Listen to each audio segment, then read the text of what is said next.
এই বাজারটা কেন লন্ডন বাজার নামে পরিচিত হলো? জানেন কি?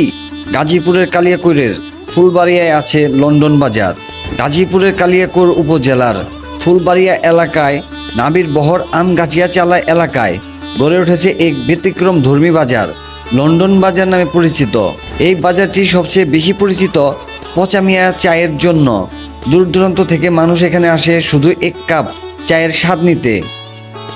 লোকমুখে শোনা যায় এই বাজারের শুরুটা হয় যখন একজন উদ্যোক্তা এখানে একটি মার্কেট তৈরি করেন এবং নাম দেন লন্ডন মার্কেট। আর আজকে আমরা মূলত শুনবো এই বাজারটা কেন লন্ডন বাজার নামে পরিচিত হলো।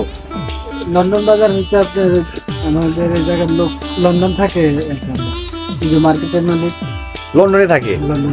আচ্ছা, তার মানে কি শুরু থেকে ওনার মার্কেট থেকে এই বাজারটা শুরু। হ্যাঁ। এরপর ধীরে ধীরে এই নামেই পুরো এলাকা পরিচিতি হয়ে ওঠে আজকের এই লন্ডন বাজার। ছোট্ট একটি উদ্যোগ আর আজ তা হয়ে গেছে এলাকার পরিচয়ের অংশ। এমন অদ্ভুত নামের বাজার আগে শুনেছেন? কেমন লাগলো জানাতে ভুলবেন না। লাইক, কমেন্ট আর শেয়ার করে দিবেন।